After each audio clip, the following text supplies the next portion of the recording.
Pokemon Sun and Moon introduced a wide variety of new mechanics, features, and of course, a new region filled with both old and new Pokemon.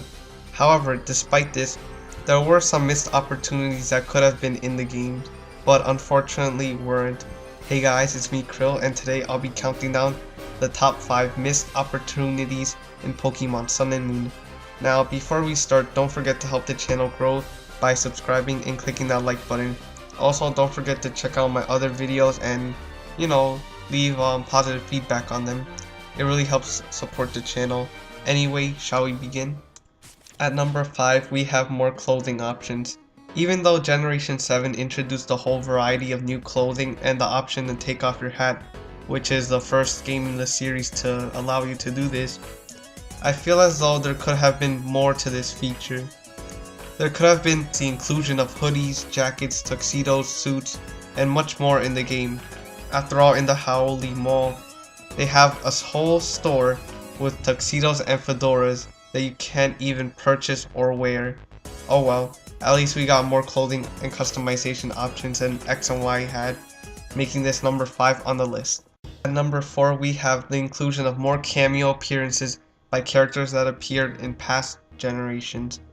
There are a lot of cameos in the Pokemon Sun and Moon games, from the iconic Red and Blue to the 5th generation characters Grimsley and Chorus. But the missed opportunity here was the lack of more cameos, especially from Generation 2. Lance, Zinnia, Green, or Leaf, and many other characters should have been in the game, but for whatever reason they weren't. Maybe it could have been due to the limitations on the 3DS and possibly the new 3DS, but who knows. Hopefully they're in the rumored Pokemon game Pokemon Stars on the Nintendo Switch.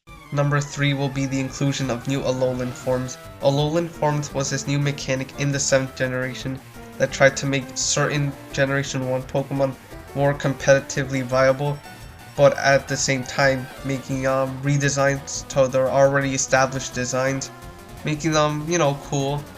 But this mechanic did hurt some Pokemon, but at the same time buffed others. But it feels like more Alolan forms should have been in the game. Butterfree, Arcanine, Nidoqueen, Nidoking, and of course the Crystal Onyx from the original Pokemon anime are just a few examples of Pokemon that could have had Alolan forms. Also, another missed opportunity could have been adding Generation 2 Pokemon, as well as other Pokemon from past regions receive Alolan forms. After all, these Pokemon are a part of Pokemon's 20-year history.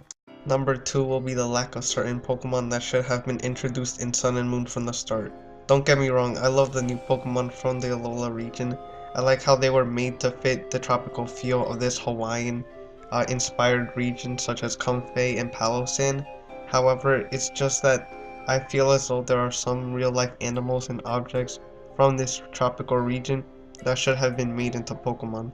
Some of these being a dolphin Pokemon, a Tiki Pokemon, since there are literally dozens of Tiki statues all over the Alola region and its islands, and a volcano Pokemon. Now, as of the time of this video, there has been rumors of new Pokemon and Alolan forms being introduced in a rumored Pokemon game Pokemon Stars for the Nintendo Switch. Now, if these rumors turn out to be true, I hope that these Pokemon do make it into the game. Finally, at the number 1 spot, the biggest missed opportunity in Pokemon Sun and Moon, in my personal opinion, was not doing anything special for Solrock and Lunatone. This was a perfect time, and I mean the perfect time, to give them a Mega Evolution or a unique Z move, since they are, after all, literally the Sun and Moon Pokemon, and the 7th generation games are named Pokemon Sun and Moon. Not to mention that these two weren't even obtainable in the game before Pokebank was compatible with these games. It could have been cool to see them Mega Evolve or use an incredibly powerful stylistic Z move, but hopefully this does happen in the next Pokemon games. Now, don't get me wrong, Pokemon Sun and Moon are amazing games and my favorite Pokemon games of all time, but I feel as though these things should have been implemented into the game. So what do you guys think? Let me know in the comment section down below. Huge thanks to my friend Sun1023 for editing this video. Without his help, none of this would be possible. All music, images, and gameplay footage shown in this video will be credited in the description below. Anyway, this is Krill signing off.